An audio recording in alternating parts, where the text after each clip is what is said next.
તમને કહું એવી કે એમને શું છે કે પેલું ફેસબુક ઉપર અત્યારે તમામ જોડે મોબાઈલ થઈ ગયો, તમામ જોડે સોશિયલ મીડિયા હશે, એટલે ઇન્ટરનેટ તમે નવરા બેસો ને એટલે તમને શું થાય કે કોઈ બેનપણી બનાવીએ કે કંઈક કરીએ આ તે, એટલે તમે ગમે તેને તમે તમારું ફ્રેન્ડ રિક્વેસ્ટ તમને મોકલે, તમે એને એક્સેપ્ટ કરો આ તે. અત્યારની સિસ્ટમ જો જિંદગીમાં એક વસ્તુ છે કે કોઈ પણ વસ્તુનો કોઈ શોર્ટકટ નથી અને મહેનત વગર કશું મળવાનું નથી, બરાબર. તો એક તો તમારું આ જે છે ને કે પેલું તમારી વૃત્તિઓ, એક તો આ છોકરીવાળું, બીજું કે શોર્ટકટમાં પૈસા કમાઈ લેવા, બરાબર. શોર્ટકટમાં પૈસા એટલે શું કે ભાઈ મોબાઈલની અંદર નવરા બેઠા છીએ, આપણે પેલી ગેમો રમતા હોઈએ, પેલું રમીવાળું, પત્તાવાળું, ફલાણું નામ તેમ બધું, એની અંદર આપણને એમ થાય કે પૈસા મળી જશે, શેર બજાર જેવું નહીં કે ભાઈ આ કમાઈ જાય. કોઈ કરોડપતિ થવાનો કોઈ શોર્ટકટ નથી. 110% ગેરંટી સાથે કહું. તમને એમ હોય કે હું જીતી જઈશ ને નથી જીતાતું ભાઈ, એ જીતવાવાળો હોત, તમને જીતાડવા બેઠો હોત તો એ આ ધંધો આ એપ્લિકેશનો બનાવીને શું કામ મૂકતો, બરાબર. કોઈ શક્યતા નથી. એ તમને બેવકૂફ બનાવી તમારા પૈસા છે ધીમે ધીમે એ એક વ્યક્તિ જોડેથી એક રૂપિયો લે ને 100 કરોડ 140 કરોડ લોકો છે, એક રૂપિયો એક જણા એની અંદર ગુમાવે તો એના જોડે તો ત્યાં આગળ 140 કરોડ રૂપિયા થઈ જાય, બરાબર. એટલે આપણે વિચારવાનું કે બેવકૂફ બનાવવાની સ્કીમમાં ફસાવાનું નહીં, લાલચ રાખવાની નહીં, બરાબર. પ્રલોભનમાં ફસાવાનું નહીં. તમને એમ લાગે કે ભાઈ ફલાણી બેનપણીએ મેં એને મેસેજ મોકલ્યો છે કે ફલાણા ફોટો જોયો, તમે કહો હા ઓકે એની જોડે વાતચીત કરી, આ બધા પ્રલોભન. તમારા ફોન હેક થઈ જશે, મહેનતના રૂપિયા તમારા જતા રહેશે.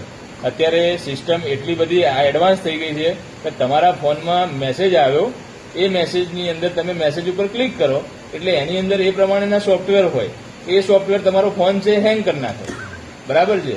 એટલે એ તમને ફોન હેંગ થઈ ગયો, તમારા ફોન અત્યારે શું છે ડિજિટલ યુગની અંદર તમારા મોબાઈલ નંબર સાથે બધું કનેક્ટ હોય છે બેંકનું. એ તમને ક્યાંય પૂછવા નહીં આવવાના કે ભાઈ ફલાણા કરતે તમારો મોબાઈલ એક વખત એના જોડે જતો રહ્યો એટલે તમારો ઓટીપી જતો રહ્યો એટલે તમારા પૈસા ફરદીને ઉપડી જાય જેટલા બી હોય એટલા. તમે અને બહુ હું પોલીસ તરીકે બહુ સ્પષ્ટ કહું છું, ભલે કડવું હોય એ અમારા માટે બી છે. અત્યારે હાલના સમયમાં પોલીસ જોડે બી એટલા બધા રિસોર્સિસ નથી કે જે ઝારખંડની અંદર કોઈ ડમી કાર્ડ લઈને બેઠો હોય તો અમે એને નથી ડિટેક્ટ કરી શકતા. આ વસ્તુમાં ક્યાંય રૂબરૂ આવવાની જરૂર નથી, ફટાફટ ઓનલાઈન ટ્રાન્ઝેક્શન થાય, બરાબર. તમને બી ખબર ગૂગલ પે કરો છો ને, ગૂગલ પે કેટલી સેકન્ડમાં તમારા પૈસા ખાતામાં જતા રહે છે, તો એટલી જ સેકન્ડમાં પૈસા તમારા જે છે એ ફ્રોડવાળા છે, કયા સ્ટેટમાં બેઠા છે, કઈ જગ્યાએ બેઠા છે, એ કશું જ મળતું નથી. અને છેલ્લે તમે કોક સાહેબ ફરિયાદ આપવી છે, ફરિયાદ લઈ બી લઈએ, નુકસાન થઈ ગયું એનું શું, પછી આપણને પેલું કહેવાય ને ઠોકર વાગીને બુદ્ધિ આવે.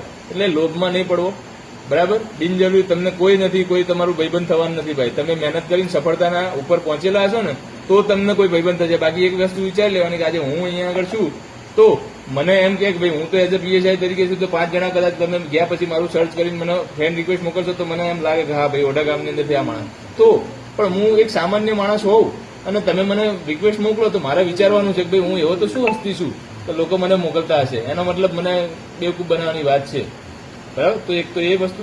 બીજું કે તમને પેલા અમુક વખત ખરાબ પ્રકારના વિડીયો કોલ આવતા હોય, આવા બધા થતા હોય, એટલે આપણે માણસને શું હોય, માણસની એક વૃત્તિ હોય તમામ માટે, કોઈને હું એવું બાકાત નથી રાખતો કે કોઈ પણ વ્યક્તિ ફ્રી હોય ને તો એને વૃત્તિ હોય કે ભાઈ મફતમાં વાત થતી હોય તો શું વાંધો છે, પણ એ શું વાંધો છે તમને બ્લેકમેલ કરશે, બરાબર. તમે તમારા કેમેરો ચાલુ કરો એટલે જેવું તમે કરો એટલે સૌથી પહેલા તમને તમારો ચહેરો લઈ લે છે, તમારો ચહેરા હોય આધારે તમારું મોર્ફિંગ કરી નાખે. મોર્ફિંગ એટલે તમારો ચહેરો બીજા શરીર ઉપર લગાવી ખરાબ પ્રકારના વિડીયો તમને મોકલવામાં આવે.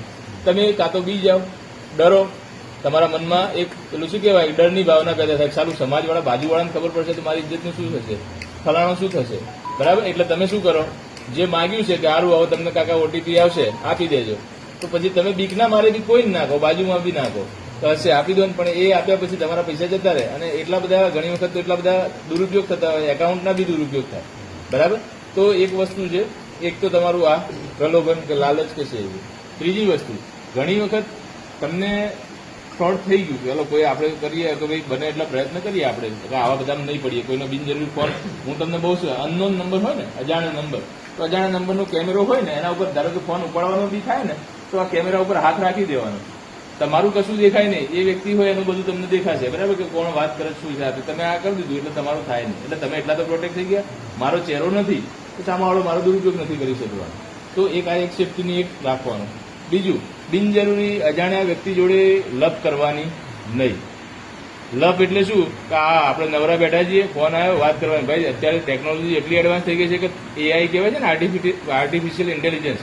તમે મારી જોડે કલાક વાત કરો ને તો એ કલાકની અંદર હું તમામ શબ્દ બોલ્યો હોઉં, છે, છું, હા, ના આ શબ્દોનો ઉપયોગ કરીને તમારા જેવો ને જેવો અવાજ કોપી કરીને બનાવી દે. તમને એમ થાય કે સારું મારા જેવું ને જેવું. હા, આર્ટિફિશિયલ ઇન્ટેલિજન્સમાં એટલી પાવર છે, ટેકનોલોજી જોડે એટલો પાવર છે.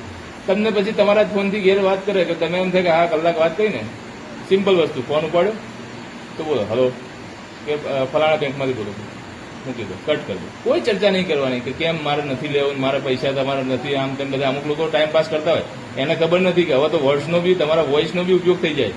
એને એ જ જોઈએ છે કે તમે એના જોડે 1 કલાક વાત કરો. 1 કલાકની અંદર તમે તમારી આખી મારી આજે હું તમારી જોડે હમણાં વાત કરીશ તો તમને મારી ભાષા, મારી બોલવાની પદ્ધતિ, આ તમામ વસ્તુ ઉપયોગમાં આવી ગઈ. તમને ખબર પડી જાય કે ભાઈ આ સાહેબનો જ અવાજ છે. એ વસ્તુનો કરીને ટુકડા અંદર જ્યાં ઉપયોગ કરવો એ થઈ શકે. એટલે બિનજરૂરી ટાઈમ પાસ કરવાનો ત્યાં આગળ નહીં, જરૂર હોય ત્યાં આગળ ઉપયોગ. ત્રીજી વસ્તુ એ રીતે કહેવા માંગુ છું કે આ તો વસ્તુ થઈ ગઈ કે લોભ લાલચ. ડર, તમારો ડર છે ને એ બી ઘણી વખત તમને નુકસાન કરાવતો હોય. ઘણી વખત તમને ફોન આવે તો તમે કોઈ કામ ભૂલથી અથવા તો ઈરાદાપૂર્વક તમારાથી ખોટું થઈ ગયું, બરાબર. એક છોકરાઓનું ઉદાહરણ આપું એટલે એક છોકરો કોઈ બેનને મળવા માટે ગયો હતો, બરાબર છે. તો કોઈ પણ પ્રકારે કોઈ વ્યક્તિને ખબર પડી ગઈ છે તો તેના ઉપર ફોન આવશે કે ભાઈ પહેલાના બેન જોડે તે આવું કર્યું હતું, અથવા તો એને વાત કરી, કોઈ વખત કોઈ બેન જોડે વાત કરી લીધી, એના જોડે રેકોર્ડિંગ છે. પછી તમને ધમકાવશે ભાઈ ફલાણા જગ્યાએથી પોલીસમાંથી બોલું છું અને આમ છે કે તેમ છે કે તમે આમ નહીં આવો તો તમારા વિરુદ્ધમાં ગુનો દાખલ કરશું, તમારા ઘરવાળાને ખબર પડી જશે, મા બાપને ખબર પડી જશે. એટલે આપણને એમ થાય કે ખરેખર, અને કે એવું હોય તો વિશ્વાસ ના હોય તો વિડીયો કોલ કરો. વિડીયો કોલ કરો તો પોલીસ અમારા ડ્રેસ તો મળે છે ભાઈ. અમદાવાદ સિટીમાં જાઓ, તમે સીવડાવો હોય એવો સીવડાવી શકો. અત્યારે નકલી પોલીસ મળી આવે છે, ડ્રેસ સીવડાવીને એક ઓફિસની પાછળ 4 સ્ટીકર લગાવીને બંધ હોલ્ડિંગમાં બેસે અને કે જો હું પોલીસ છું. એટલે તમે બી જાઓ એટલે તમે એને પૈસા આપી દો, બરાબર. જે કહો એ પ્રમાણે